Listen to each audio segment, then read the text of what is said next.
Bueno, hola a todos, mi nombre es Luis Bandres. Mi rol principal siempre me he desempeñado como Data Scientist.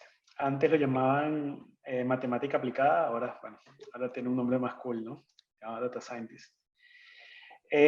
Bueno, principalmente, para que entiendan un poco mi background, tengo un bachelor en Ingeniería Mecánica, máster en Ciencia de Datos y Estadística en la Universidad Carlos III de Madrid.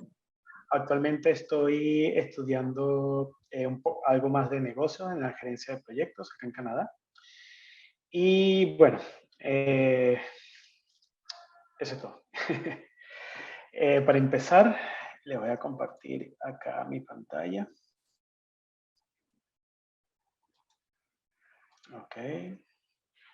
Me dicen cuando la puedan visualizar. Ok. Ya la estamos visualizando. Se ve perfecto. Ok, perfecto.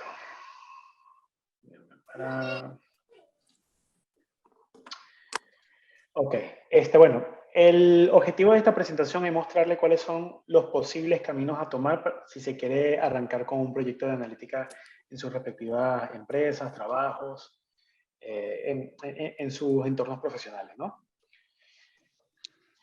Para ver cómo está esto acá. Ok, lo que vamos a ver hoy es hablar sobre todo sobre las distintas fuentes de datos, porque no podemos hacer analítica si no tenemos datos disponibles. Entonces esto va a ser como una guía también para que ustedes puedan tener una perspectiva de cómo pueden conseguir esta materia prima que se necesita. Luego, bueno, los tipos de análisis de datos que podemos utilizar, las metodologías que se implementan y un tópico que casi nunca se nombra porque no tiene mucha popularidad, pero que también es importante, que es el data governance. Ok, para comenzar, lo primero que uno tiene que plantearse a la hora de trabajar con proyectos de analítica es saber cuál es la pregunta que se quiere responder. Si no tenemos eso, no tenemos nada. Muchas veces las personas dicen, sí, yo quiero hacer inteligencia artificial o yo quiero hacer predicción de demanda. Ok, pero ¿qué quieres hacer con esa predicción? ¿Qué quieres responder? ¿Cuál es el KPI que quieres optimizar? Esto es lo primero, la lección número 1 y espero que nunca se les olvide. ¿Cuál es la pregunta que queremos resolver? En estadística, eso se llama hipótesis. ¿Cuál es la hipótesis que queremos validar? ¿Ok? Yo lo voy a pasar desde acá porque es más fácil. Bueno, hay un dicho que dice que saber cuál es el problema es la mitad de la solución y eso se aplica acá con las preguntas. Obviamente muchas veces ustedes se han encontrado con preguntas como, bueno, ¿cuáles son los clientes? ¿Cuáles son mis clientes? Muchas no tienen ni idea de la cantidad de empresas que no saben cuáles son los clientes que tienen. O ¿cuál es mi cliente que realmente yo lo estoy llegando? Unos lo llaman target, otros lo llaman segmentación. Pero realmente las personas, lo más básico que quieren saber es quiénes son mis clientes o qué quieren mis clientes. Y muy importantemente, no solamente qué quieren, sino cuándo lo quieren. Además, otra pregunta básica que tiene una empresa es cómo yo puedo producir más con menos. Ya entramos en la parte de la eficiencia. Y otra también que es muy básica, cuáles son los riesgos que tengo.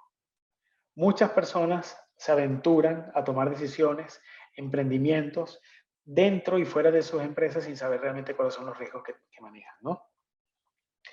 Y bueno, hay un montón de soluciones para esto, como por ejemplo la atención personalizada para mis clientes, una vez los conozca, detección de intereses de personas, lo que les comentaba, los pronósticos de demanda. Hay un montón de cosas que podemos utilizar, un montón de herramientas que podemos utilizar para responder estas preguntas, ¿no? Entonces empezamos primero con la materia prima. ¿Cuáles son las fuentes de datos más comunes?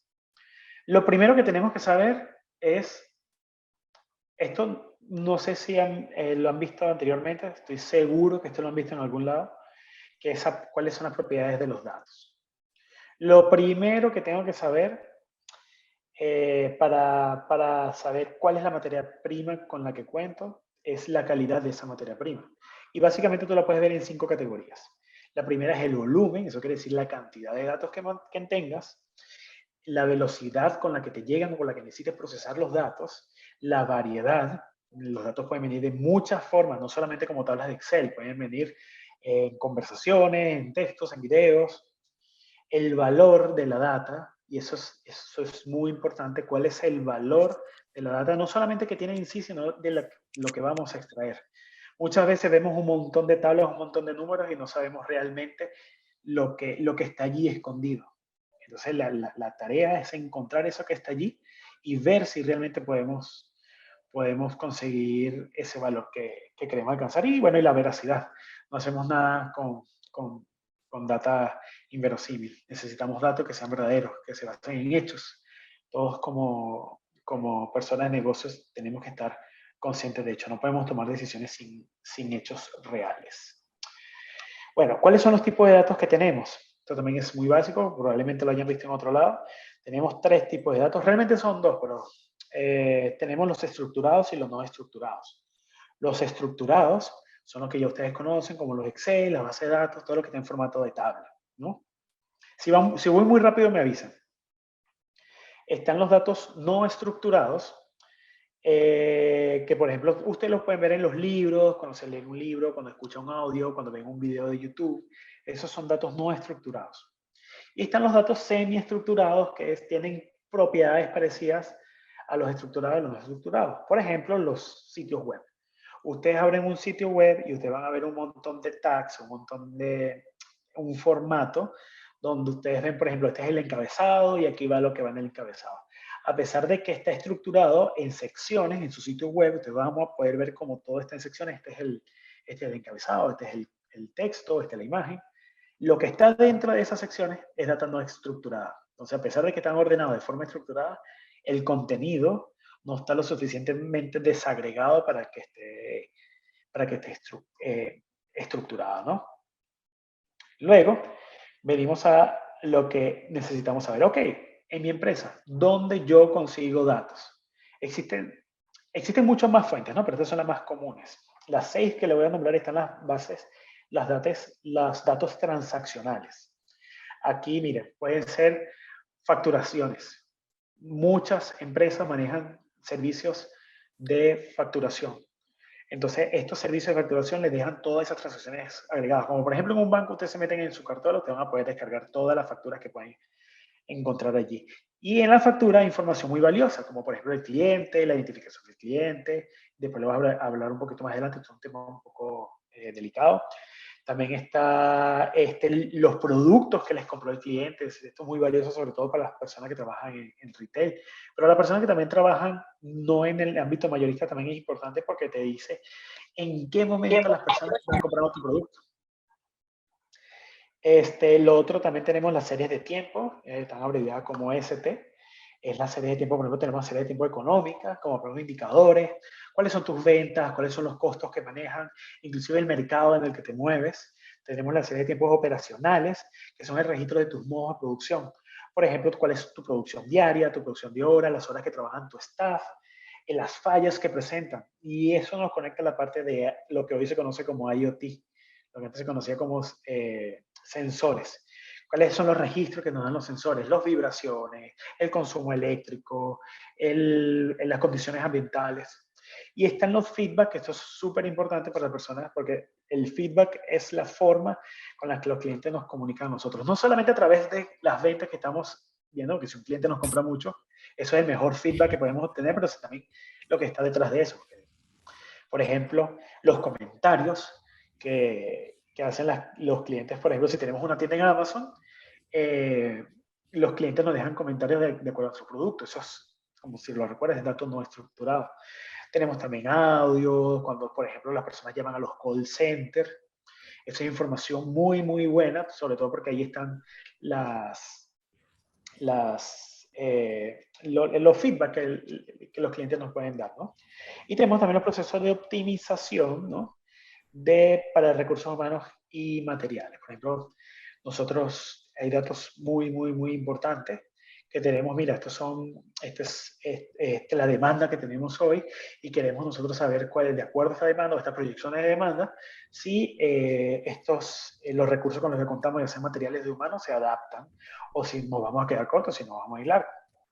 Luego pasamos a lo que es los tipos de análisis de datos. ¿Vamos bien? Hagan, no sé, ¿sí Sí, o no? muy bien. Sí, Muy sí, bien. Okay. está Va interesante. bien, va bien. Súper Ok, interesante, Luis. ok, perfecto. Bueno, los tipos de análisis de datos son 4, ¿sí? El primero que tenemos, los primeros, vamos a verlo del lado izquierdo, es el análisis descriptivo y el análisis diagnóstico. ¿Qué nos dicen estos dos? ¿Cuál es la data que tenemos? Nosotros no podemos saber las 5 veces que le mencioné al principio sin hacerle un diagnóstico a la data. Muchas veces las personas creen que no tienen datos suficientes y resulta que tienen una cantidad, una minita de horas de información allí. Otros que piensan que tienen demasiado y la verdad que la calidad no es buena. Y todo eso se sabe a través del diagnóstico y la descripción de datos. Luego tenemos, ok, ya tengo los datos, ya sé lo que tengo. Ahora vienen las herramientas para sacarle valor. Ahí vienen los análisis predictivos. Los análisis predictivos no solamente se refieren a predicciones al futuro, sino también a encontrar esos patrones que nos ayudan a validar repeticiones. El método científico habla mucho sobre para que un experimento sea válido o para confirmar una teoría, esto tiene que ser repetitivo. Tú tienes que siempre, bajo las mismas condiciones, tú tienes que obtener el mismo resultado o un resultado parecido. Bueno, eso es lo que hacemos con el análisis predictivo, básicamente, desde un punto de vista no tan determinístico, o sea, no es de fórmulas exactas, sino desde un punto de vista estadístico, a base de probabilidades.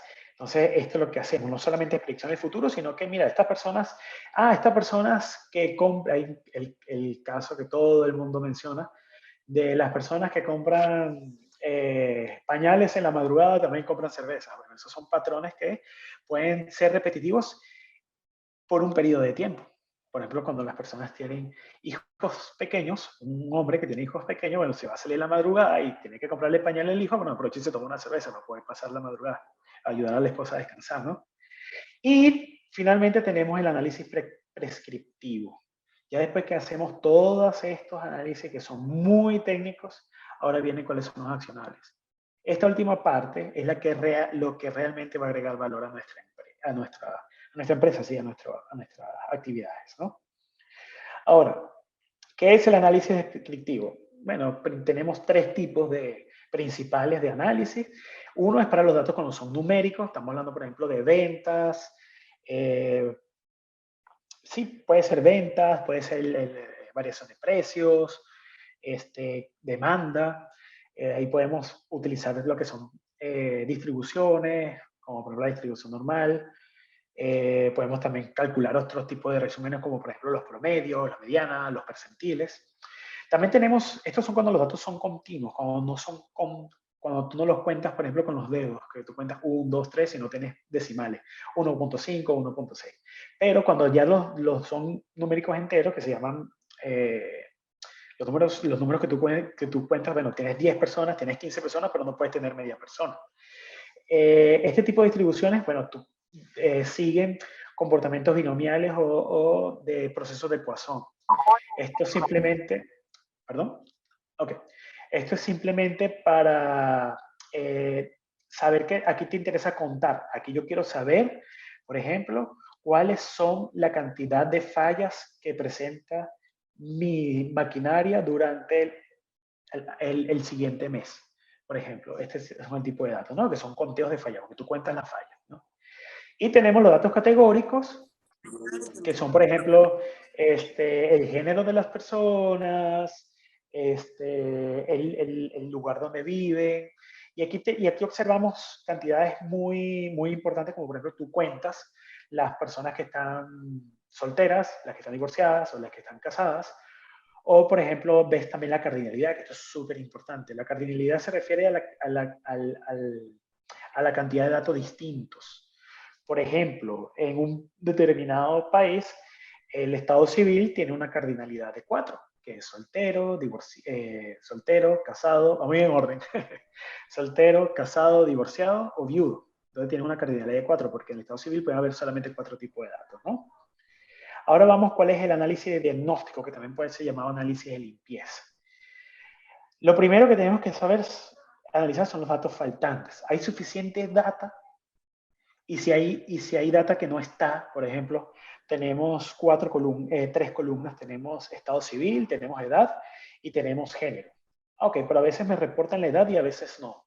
Ok, ¿voy a eliminar todos los datos que no me reportan la edad? No, porque puede ser que el género y puede ser que el estado civil me están dando información importante. Entonces, esa edad yo la puedo interpolar o extrapolar utilizando otros datos. Esto es lo que se llama el pruning missing data, que es completar los datos faltantes.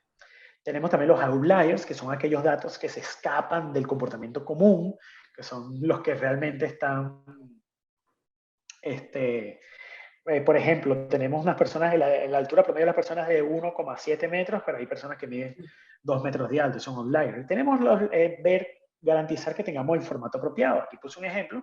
A veces la fecha no la dan en timestamp, que son números, bueno, pero yo la quiero tener en formato año, mes y día. Y la coherencia, bueno, saber que los datos sean coherentes. A veces nos van a encontrar edades negativas. Tienen menos 18 años, esto no tiene sentido. Esas son cosas que tenemos que validar. Y es un proceso iterativo. Es un ciclo. Muchas veces estamos ya en la última parte de agregar valor a los datos y nos damos cuenta que tenemos edades negativas. Entonces, es un proceso que no es lineal, esto tiene que ver un poco con un componente artístico. Y ahora venimos con el análisis predictivo. Para el análisis predictivo tenemos un montón de herramientas, como lo están viendo aquí, para poder extraer o para poder encontrar patrones que nos puedan dar una especie de pseudo repetitividad en nuestros experimentos, ¿no?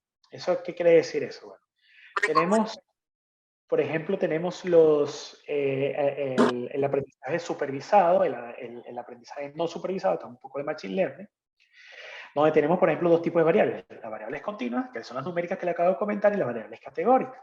Entonces, por ejemplo, un análisis predictivo puede ser un análisis de regresión.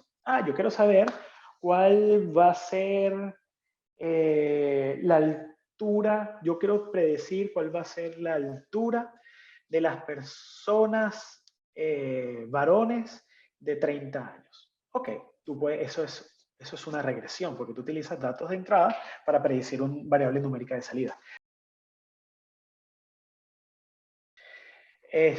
Por ejemplo, con las clasificaciones yo quiero saber, por ejemplo, si el clásico ejemplo, si el email es un spam o no es un spam. Es también una predicción, porque tú en base al histórico tú estás tratando de predecir si el siguiente email va a ser un spam o no, o el email que te llega es un spam o no. Hay un montón de variables, como por ejemplo está el clustering, que esto es hipersegmentación. Tú puedes ir desde las segmentaciones tradicionales, donde podemos hacer grupos de los exitosos, los no exitosos, hasta una hipersegmentación donde tú puedes tener, no sé, 2 millones de clientes y puedes crear grupos de 10 personas y recomendarles estos grupos de 10 personas de forma casi personalizada o inclusive de forma individual con los motores de recomendación que son utilizando reglas de asociación. Hay un montón de otras aplicaciones como por ejemplo lo que es el reinforcement learning o el aprendizaje reforzado, que eso es lo que utilizamos nosotros como seres humanos para tomar decisiones. Esto puede ser, mira, va desde los vehículos autopilotados hasta, por ejemplo, tomar decisiones de negocio que maximicen la ganancia, lo que hablamos de optimización. Hay otros métodos que no menciono acá, como por ejemplo la programación lineal, inferencia utilizando Bayes y un montón de otras estrategias, ¿no? Bueno, para ir, acá le hablo un poco más de los algoritmos que se mantienen. Y finalmente llegamos a lo que es el análisis prescriptivo. Tenemos un conjunto de acciones y queremos saber cuáles son del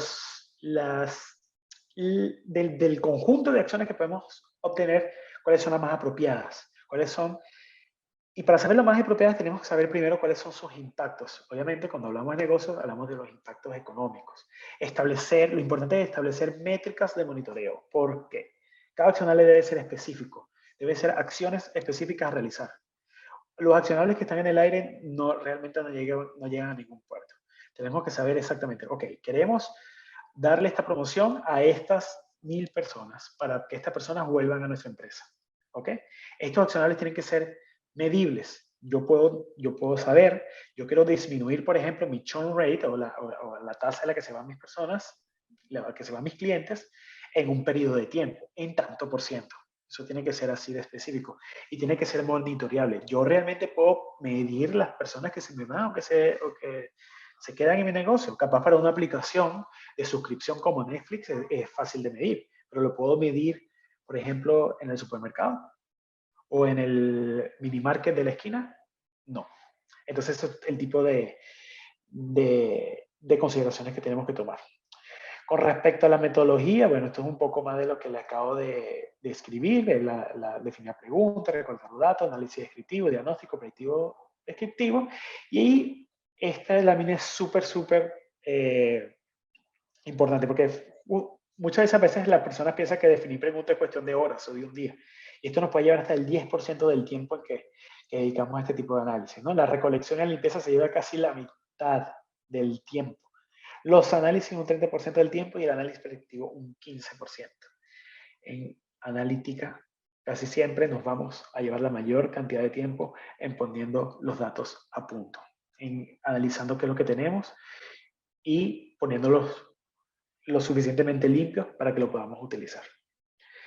Finalmente, lo que es el Data Governance, hablamos de 6 pilares principales: la calidad de datos, la clasificación, los principios, el acceso, el ciclo de vida de los datos y sobre todo los usuarios. Aquí entra un poco la parte de ética. Lo importante es cuidar no solamente la privacidad de nuestros clientes, sino la privacidad de nuestra empresa.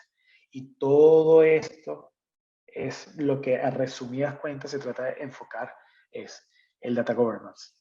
Mantener nuestra base de datos o mantener nuestra data bien protegida, disponible y cuidando la privacidad y el desempeño, la privacidad de nuestro cliente y el desempeño de nuestra empresa. Bueno, espero que le haya servido. Traté de resumirlo, esto es un mundo muy grande y traté de resumirlo todo lo posible.